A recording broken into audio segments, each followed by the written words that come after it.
Esse é o Ancapsu e nós vamos falar agora sobre a situação na Ucrânia. Hoje, dia 24 de julho de 2023, são 8 horas da manhã aqui no Rio de Janeiro, 2 horas da tarde lá em Kiev, no momento que eu gravo esse vídeo.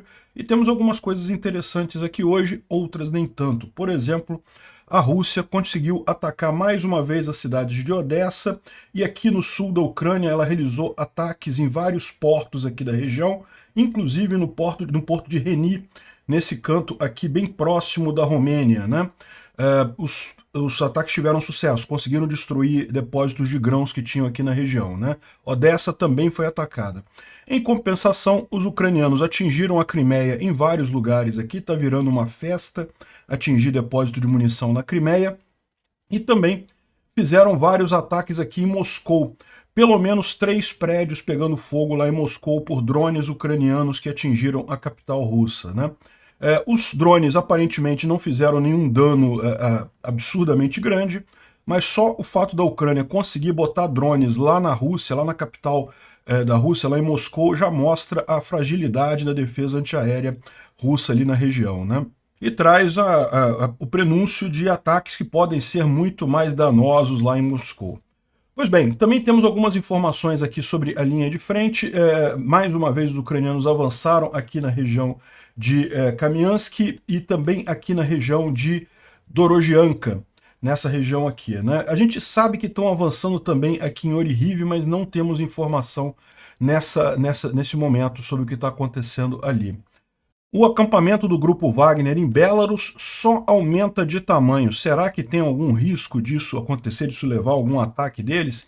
Pois bem, vamos falar sobre esses e outros assuntos em detalhes. Essas notícias foram sugeridas por Estação Verão, Todos Gostam do Vasco e várias outras pessoas. Obrigado aí ao pessoal que sugeriu a notícia. Obrigado a você que está assistindo o nosso vídeo. Se você gosta do nosso conteúdo, por favor, deixe o seu like e se inscreva aqui no canal, né?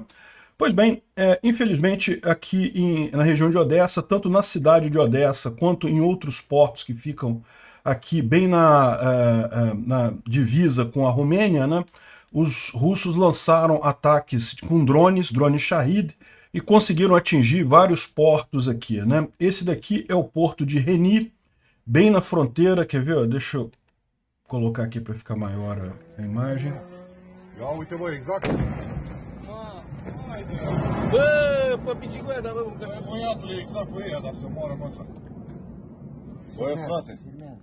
Isso foi filmado por pessoas que estavam do lado da Romênia ali, né? Dá para ver que é bem pertinho aqui. A Reni é esse outro porto aqui, ó. É bem pertinho da Romênia aqui, né? E também da Moldóvia, né? Bem no cantinho aqui, o porto de Reni. Enfim, os russos continuam sua campanha de desespero aí com relação a tentar forçar o Ocidente a negociar, né? Ninguém vai negociar com Putin, ele vai continuar isso aí por mais um tempo, mas ele sabe que não consegue manter o acordo de grãos suspenso por muito tempo, né? Danificou mais silos de grãos lá nos portos da região. É ruim, é um prejuízo, evidentemente, atrapalha tudo aqui, mas não é nada que não possa ser reconstruído muito rapidamente, né? Também teve drone aqui na região de Odessa. O dano dessa vez foi muito menor do que nos últimos dias, né? Não foi significativo. De qualquer forma, essa é a ideia. O Putin precisa negociar, ele sabe que está perdendo a guerra, precisa negociar de qualquer jeito e daí está forçando esse tipo de coisa, né? Ele peitou acabar com o acordo de grãos, mas como eu expliquei, a China, o Irã, a Turquia, vários aliados dos russos precisam desses grãos, precisam do fluxo constante disso daí, justamente para não aumentar o preço do trigo, né? O Putin sabe que não pode manter esse acordo fechado muito tempo, está atirando para pressionar, não vai conseguir nada. Bom, aqui é a imagem dos drones lá na Rússia, lá em Moscou. Olha só, drones ucranianos atacando Moscou, né? Conseguiram chegar até lá e atingir alguns prédios ali, atingir alguns prédios comerciais na região de Moscou, né?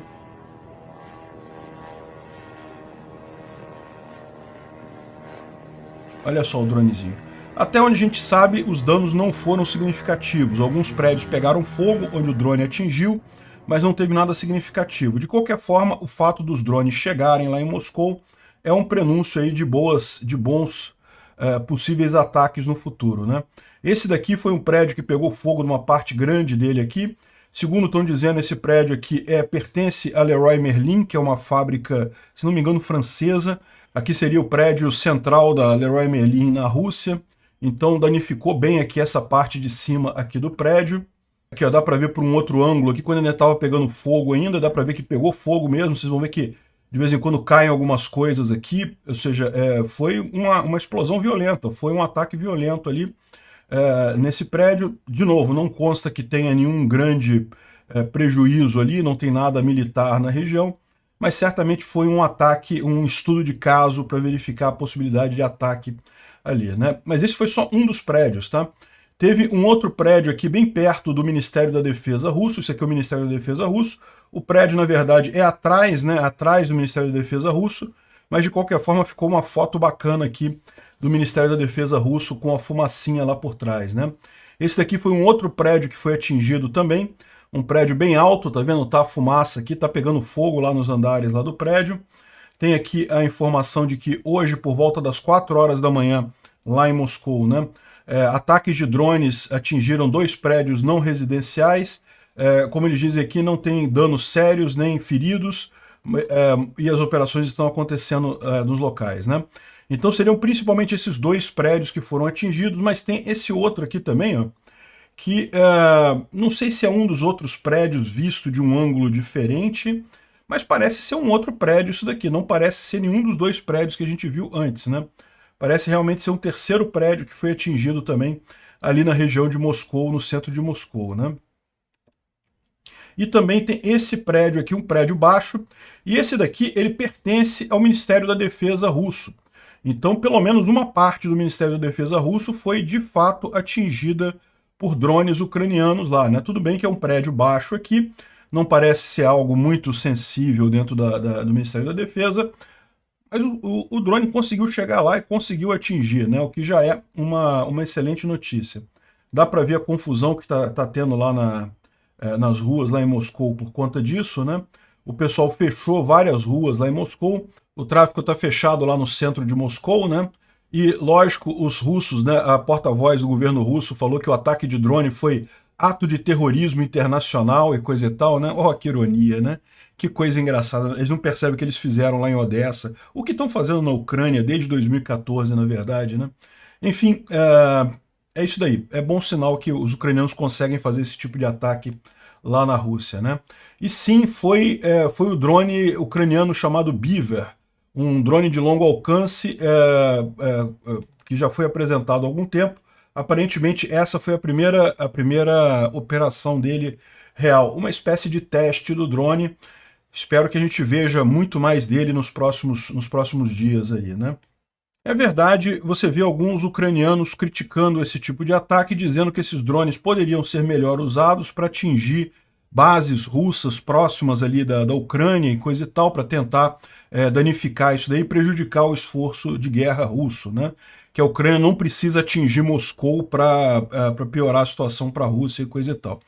Eu sinceramente não sei, eu imagino que isso daí foi um teste, e um teste muito bem feito, um teste que funcionou muito bem, né? É importante saber que a Ucrânia tem essa capacidade de atingir esses prédios lá em Moscou.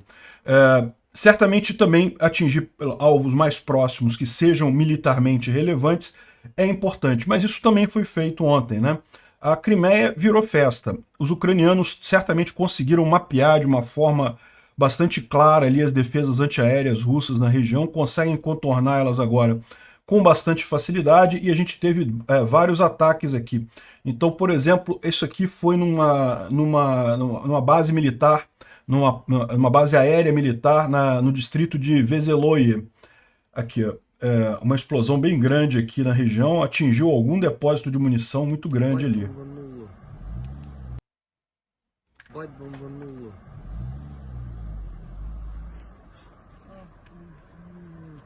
Ебать, я в ахуе на перепиздец. Смотри, как он вылетел. Это откуда? Это не ряба? Я же говорю, это ряба, бля. Ебать, там же сколько... É nessa região aqui, ó. Volnioy, aqui tem uma base aérea aqui, e foi aqui que foi atingida a coisa, né? Aparentemente era um depósito de munição, é perto de Jancoy. Essa estrada aqui foi interrompida, a estrada que liga aqui Jancoy até Simferopol foi interrompida, ou seja, tivemos aqui um bom ataque aqui. Essa daqui é a mesma explosão vista de um outro ângulo, né? Mas teve também um outro ataque aqui perto de Simferopol, tá? Simferopol, mais ao sul aqui, também teve um ataque aqui nessa região aqui. Não se sabe exatamente o que foi atingido por aqui, mas dá para ver aqui o incêndio, dá para ver a fumaça, provavelmente algum tipo de depósito de munição ou base aérea russa ali na região, né? E olha só, a gente tem informação de alguns partizões lá da Crimeia que o que foi atingido ali em Jancoy, naquele primeiro ataque ali na parte ali da Crimeia, foram justamente um grupo de mísseis Onyx P-800, que são os mísseis que estão sendo usados para atacar Odessa. Então parece que chegou um carregamento desses mísseis ali na base, os ucranianos aproveitaram para destruir esses mísseis justamente antes que eles cheguem no ponto de lançamento, né? Então eles estão dizendo que é isso aqui, ó, um conjunto, não se sabe quantos, de P-800 mísseis, foguetes Onyx, né, que estão sendo usados ali contra a Crimeia, teriam sido destruídos nessa base aérea aqui. E no Telegram dos russos, né, eles estão falando sobre esse ataque à Crimeia feito pelos ucranianos, e segundo eles estão dizendo aqui, os drones foram abatidos, mas eles seguiram um caminho muito diferente. Olha só o que eles estão dizendo aqui, né?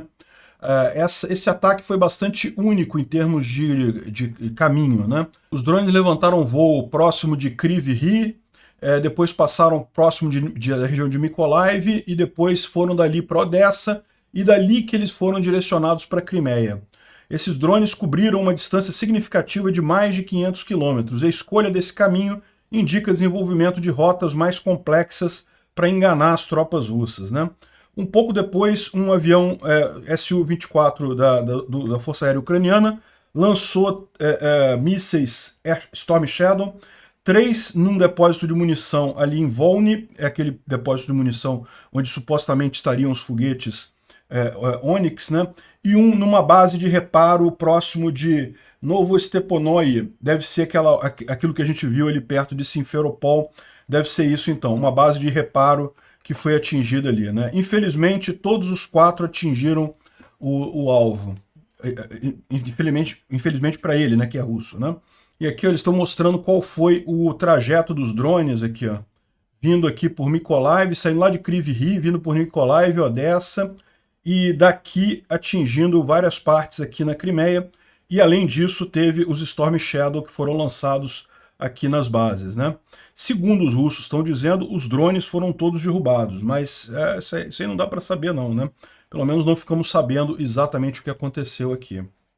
Além disso, tem um comunicado das autoridades lá da Crimeia, né, das autoridades ilegítimas instituídas pelos russos lá. O Aksionov disse que foi feita a decisão de evacuar a população dos vilarejos próximos num raio de 5 quilômetros do local em que aconteceu a emergência lá em Jancoy, né? Então eles estão tirando a população ali da região. E aí é uma dúvida que o pessoal coloca aqui, né? Que justamente por que eles estão evacuando a população dali? Na verdade, os depósitos de munição explodindo, isso é uma coisa preocupante, coisa e tal. Mas em princípio já teve vários depósitos de munição que explodiram e isso não exigiu tirar a população de perto, né? Que tipo de munição que tem ali que esse pessoal está preocupado que pode afetar a população em torno? Será que é arma química, alguma coisa desse tipo?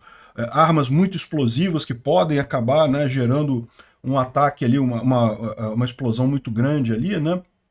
Enfim, é difícil de dizer, né? Outra coisa que eles falaram aqui é que, por motivo de segurança, o tráfego na estrada de ferro entre Jancoy e Simferopol foi suspenso.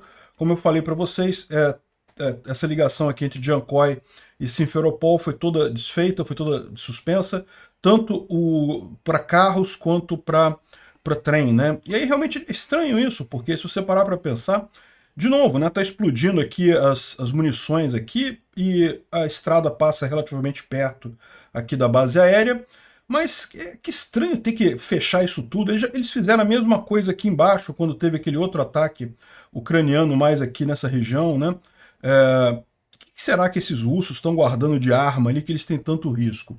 Ou será que a preocupação deles é que eles suspeitam que os moradores dessas regiões estejam ajudando os ucranianos a direcionar o fogo, então eles querem tirar os moradores dali para não ter direcionamento de fogo, né? Enfim, não dá para saber. O fato é que está acontecendo isso, várias cidades aqui próximas desse depósito foram evacuadas e também a estrada de ferro e a estrada rodoviária que passam aqui foram interrompidas, né?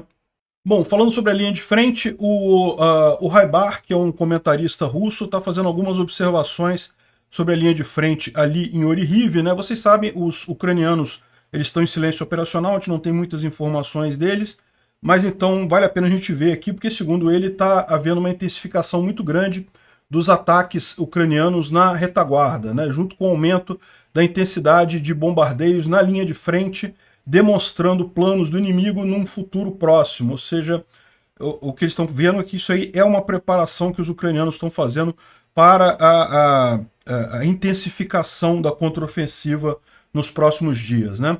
O comando ucraniano, após ataques de carne sem sentido, ele está dizendo aqui que os ucranianos não conseguiram avançar, que coisa e tal, que estavam jogando pessoal para a linha de frente, para assalto de carne, coisa e tal. Não, os ucranianos não fazem isso. Mas, enfim, eles estavam, de fato, com um progresso lento, né? Mas, segundo ele está dizendo aqui, os ucranianos conseguiram um objetivo importante antes da ofensiva. Amarrar, né, ou segurar o avanço das unidades das forças russas em combate próximo, forçando eles a usar muita munição e muitos cartuchos em pequenos grupos de infantaria.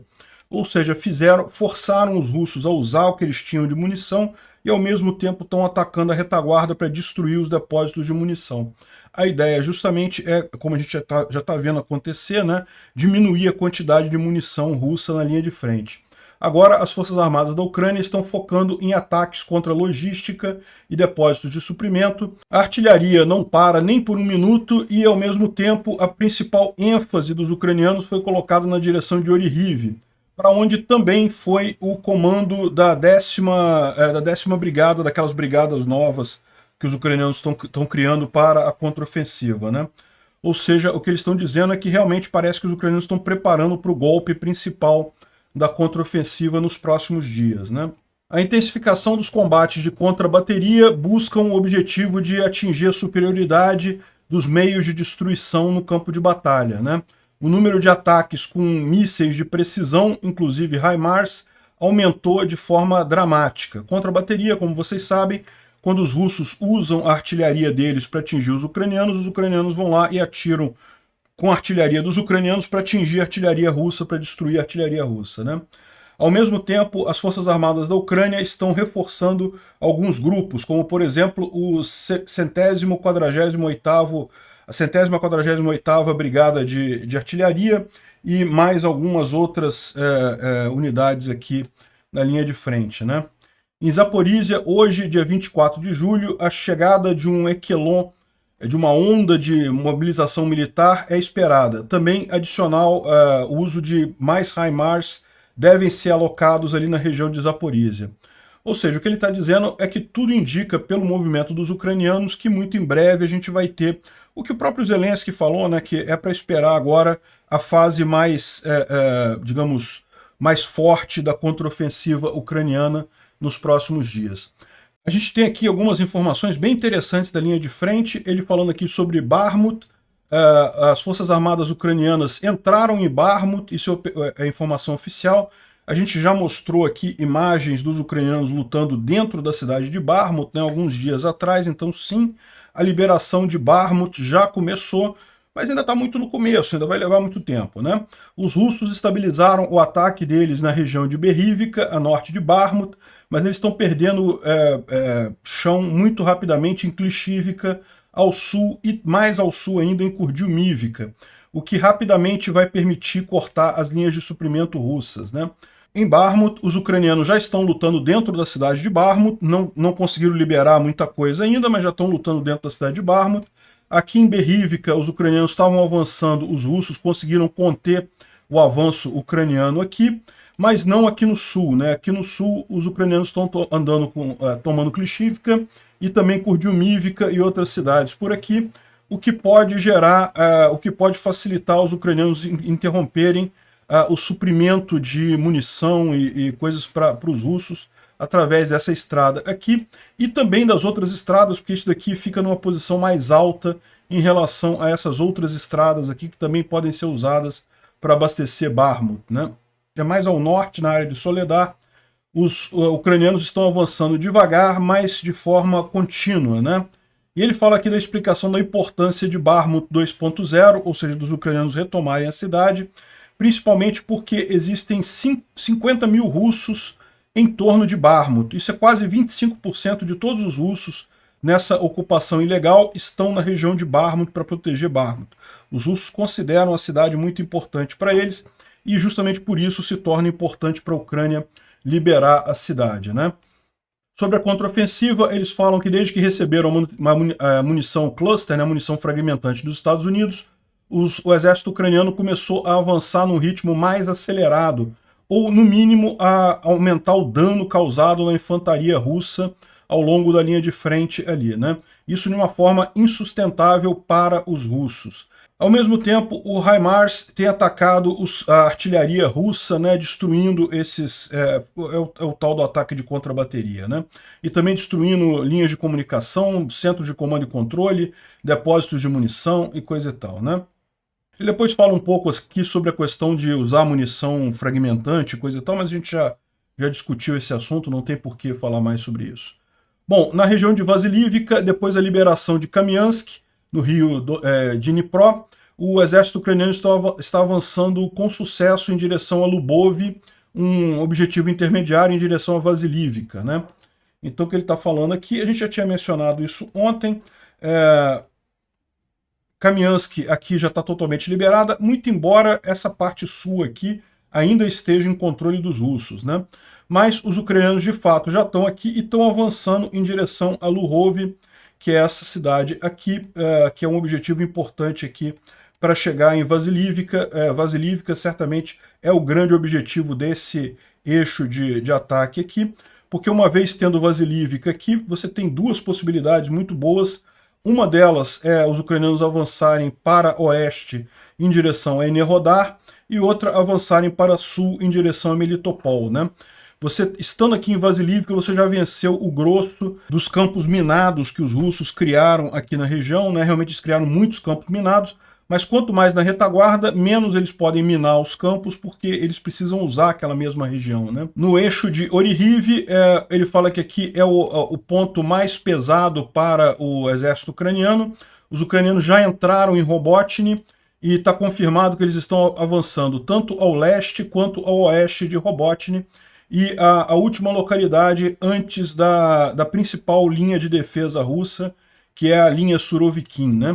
Então, a gente já falou sobre isso, né? Na verdade, ainda tem... Robotny tem aqui, Novoprokopivka já é a linha de defesa russa, mas, na verdade, a linha de defesa russa principal passa ao sul de Novoprokopivka, né? Então, em tese, os ucranianos tomando Robotny ainda teriam que tomar Novoprokopivka aqui, para só então estarem realmente de frente para a principal linha de defesa russa aqui na região, né? De qualquer forma, estão avançando nessa região aqui, né?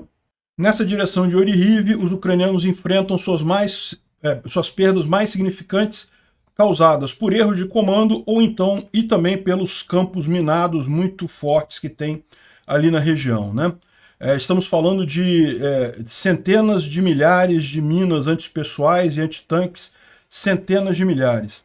Bom, em Velika Novosilka, os ucranianos entraram no vilarejo de Staromayorsk, que a gente já tinha falado sobre isso, e os russos dizem que eles já liberaram todo o vilarejo de Staromayorsk, porém, os ucranianos dizem que estão só no norte, ainda tem que expulsar os russos do sul, e do outro lado do rio já entraram também em Urozhaine, né? Ou seja, aqui o que eles estão falando aqui? Staromayorsk é essa cidadezinha aqui. Os ucranianos já estão no norte da cidade, a gente sabe que já estão aqui, já começaram a atacar a cidade. Mas, segundo os ucranianos, o sul ainda tem russos aqui no sul. Os russos dizem que os ucranianos já liberaram toda a cidade, né? A gente fica sem saber, porque, bom, os ucranianos não estão divulgando isso, provavelmente tem algum motivo para isso, né? E já estariam também atacando aqui Urozhaine, que é essa outra cidade aqui do lado de cá do rio, né? E ele fala também sobre o fronte norte, em que ele diz que o exército ucraniano está perdendo espaço em toda a linha de frente lá no leste, né? Na verdade, o que ele está falando, a gente já mencionou isso daqui, os russos estão fazendo um ataque grande aqui na região de Svatov, Kupiansk, toda essa região aqui. O ponto mais sensível é justamente esse trecho que eles ultrapassaram o rio Jerebets aqui, né? O rio Jerebets era a linha de defesa aqui e os russos conseguiram avançar, de forma que já estão atacando os ucranianos do lado de cá. E como ele coloca aqui, os russos estão fazendo isso muito por... Olha só, não estão avançando muito, não estão avançando rapidamente, mas estão tentando ganhar iniciativa nesse fronte, né? Na verdade, isso daqui, segundo ele está dizendo, a tática ucraniana está sendo deixar os russos avançarem devagarzinho para ir consumindo as forças deles ali. E nada que os russos capturaram foi em áreas elevadas, é tudo vale, então eles podem ser facilmente emboscados pelos ucranianos em qualquer momento. Ou seja, é a estratégia de defesa em profundidade, deixa os russos avançarem um pouquinho. Quando estiverem avançando numa posição ruim, você vai lá e ataca, né? Então, achei interessante esse post porque ele deu um overview aí da linha de frente toda, mas como eu falei para vocês, o principal a gente sabe que estamos numa preparação para um momento mais agudo dessa contraofensiva, né? Bom, o Instituto para Estudo da Guerra fala aqui sobre a questão do Grupo Wagner lá em Belarus, né? Eles trazem aqui algumas informações, algumas imagens do Grupo Wagner, lá, dos acampamentos do Grupo Wagner lá em Belarus, e dá para ver que é muita coisa mesmo, é muita gente, muito carro, muita tenda, mas uma coisa que você repara aqui é que não tem muito carro de combate, né? Ou seja, você tem realmente uma coisa impressionante em termos de tamanho, em termos de tendas e coisa e tal, de pessoal, mas carros de combate, tanques e coisa e tal, não tem muita coisa aqui. Então o que eles concluem aqui é que isso daqui não tem nenhum... Por enquanto, do jeito que está, pode ser que isso mude mais adiante, isso aqui não representa nenhum risco, nem para a Polônia, nem para a Ucrânia, nem para ninguém. Por enquanto é só pessoal eles não conseguiriam fazer um ataque de verdade por ali, né? Pode ser que no futuro eles coloquem carros de combate ali, coloquem tanques nessa região e aí a coisa mude de figura. Mas por enquanto não tem nada indicando isso, né? Bom, aqui são imagens das munições fragmentantes, as famosas munições fragmentantes já na linha de frente dos ucranianos em várias regiões, né? Bom, o Igor Shusko traz aqui para gente uma informação que o Vladimir Osherkin conseguiu, né, supostamente do serviço secreto russo, mostrando aqui um documento que seria uma ordem de combate para mandar o pessoal do VDV para a linha de frente em Bakhmut, né? Então, o que eles estão dizendo aqui é o seguinte, né? O VDV, vocês lembram, ele chegou a ameaçar o alto comando russo com rebelião se fizessem com o Teplinsky, que é o chefe deles, o mesmo que foi feito com o Popov lá em Zaporizhia, né? Então o VDV é uma tropa de elite russa, uma tropa muito bem conceituada e coisa e tal, e eles defenderam o comandante deles em frente ao alto comando russo. E parece que a punição deles é essa, né? O alto comando russo falou, beleza, vai mandar então o Teplinsky e as tropas do VDV para a região de Bakhmut, né, onde os russos estão sendo destroçados pelos ucranianos ali. Ou seja, a ideia justamente é meio que punir esse pessoal, mandando eles para Bakhmut. Aquilo ali virou uma carnificina mesmo para os russos, né? Aqui tem outro caso, também lá na região de Bakhmut, em que acontece uma briga entre os soldados e o comandante da 34ª Brigada de Ataque, que são aquelas brigadas penais, tá? Que são os prisioneiros russos que são colocados na linha de frente, e aí parece que o pessoal ameaçou não ir para a linha de frente, não queria ir para a linha de frente, acabaram todos amarrados e enviados para a linha de frente de qualquer forma. Eu fico imaginando qual a efetividade desse tipo de gente na linha de frente no final das contas, né? Só vai servir para morrer, só vai gastar uma bala, só, né? Enfim. Bom, outros assuntos aleatórios, o Tom Cruise está em Kiev hoje, foi visitar Kiev, está passeando aqui naquele parque que tem aquela ponte de vidro, eu tive aqui, muito bonita essa ponte de vidro realmente, muito legal esse parque, aquele parque dos arcos lá, Para quem não sabe, esses passeios meus que eu fiz lá na Ucrânia e coisa e tal, estão todos no meu canal Diários da Quarentena, que eu boto essas viagens aleatórias que eu faço lá. É muito bonito ali o parque, realmente, né?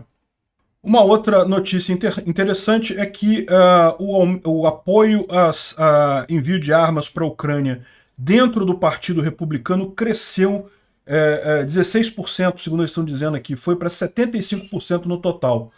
E cresceu 16% de maio para junho. Ou seja, mesmo entre os republicanos, a maior parte do Partido Republicano apoia o envio de armas para a Ucrânia. Então o que ele está colocando aqui é justamente que mesmo que eventualmente qualquer presidente que seja eleito em 2024, muito pouco provável que consiga mudar qualquer coisa nisso daí, né? Bom, parece que tem russo comprando imóvel de luxo no Rio de Janeiro, né? Muito triste isso. Eu não sei não, às vezes eu olho esse tipo de coisa aqui, eu acho que isso aqui é mais campanha das imobiliárias aqui do Rio querendo vender apartamento para a galera, mas não duvido que aconteça não, né? Os russos sabem que a guerra está perdida, que a Rússia vai virar um buraco por muito tempo. Se um russo tem dinheiro, tem capacidade de fazer isso, certamente está procurando fugir da Rússia. E aqui no Brasil, infelizmente, eles podem conseguir vir para cá sem grandes dificuldades, então não duvido disso daqui, né? Bom, o Estadão está fazendo uma coluna de opinião aqui muito interessante sobre o aggiornamento do Boric e a obsolescença do Lula, né? Ou seja, mostrando aquilo que eu já falei várias vezes para vocês. O problema do Lula não é só ele ser de esquerda, não é só ele ser corrupto, não é só ele ser burro. O problema do Lula também é que ele é ultrapassado. As ideias do Lula são ideias do século passado. Ele ainda vive com aquela cabeça, os comunistas brasileiros, o pessoal de esquerda brasileiro de cabeça branca, todo mundo aquele negócio do ídolo do Fidel Castro, de fazer revolução em Cuba e coisa e tal, de comunismo marxista, de controlar a economia. E isso é uma coisa que está ultrapassada. A esquerda atual, mesmo na Europa, nos Estados Unidos, e aqui na América Latina, lá com o Boric no Chile, é uma esquerda nova, uma esquerda que sabe que esse tipo de coisa não tem nem chance. Isso aí só atrapalha, não ajuda ninguém isso daí, né? E o que eles estão mostrando é justamente essa comparação entre o Lula e o Boric, né? O pessoal esperava que o Lula fosse assumir a posição de liderança da América Latina, o Lula só fala merda, só elogia Maduro, elogia ditaduras e coisa e tal, elogia o Putin, e o Boric, ao contrário, tem feito o certo, tem encaixado as ideias óbvias, né? Ele tem falado muito bem, realmente, sobre a questão da... Aqui, ó, o Boric se aproxima da esquerda europeia em relação... Europeia não, a esquerda moderna, a esquerda que ainda tem alguma coisa na cabeça. E, aliás, se você é de direita, aqui no Brasil, eu já falei para vocês, o Lula, ninguém se preocupa com o Lula. O Lula tá em fim de carreira. Esse cara tá acabado, né? Ele ganhou a eleição, não sei como que ele ganhou essa eleição, mas ele ganhou a eleição, mas ele não tem muito futuro. A gente tem que preocupar, o pessoal de direita, o pessoal libertário, tem que preocupar com Boulos, é com o pessoal do PSOL, é o pessoal da esquerda moderna. Esse pessoal é que vai ser realmente a oposição do futuro. Essa corja velha aí de Lula, aqueles corruptos todos do PT, esse pessoal não tem futuro, não. Esse pessoal já está acabado já. Sinceramente, não sei o que estão fazendo no governo brasileiro, mas estão acabados já, né? Enfim, o Boric está se aproximando da esquerda moderna, e esse tipo de gente, como o Boric, é que é preocupante realmente, que pode trazer mais atrasos para a América Latina no longo prazo. Enfim, normal. Mais uma vergonha brasileira. O Brasil que poderia ser líder nesse negócio. Bolsonaro não quis assumir essa liderança. O Lula nunca quer fazer isso. O Lula sempre foi amante de ditador. Não sei onde é que o pessoal tirou esse negócio de cartinha da democracia com o Lula, né? O Lula é um amante de ditaduras no mundo todo. Enfim, é o esperado. Obrigado por assistir o vídeo até o final. Além de curtir, compartilhar e se inscrever no canal, considere se tornar patrocinador com valores a partir de R$ 1,99. Clique no botão Seja Membro abaixo para saber as condições e vantagens de patrocinar o canal. Mais informações sobre o nosso projeto, visite nossos sites indicados na tela.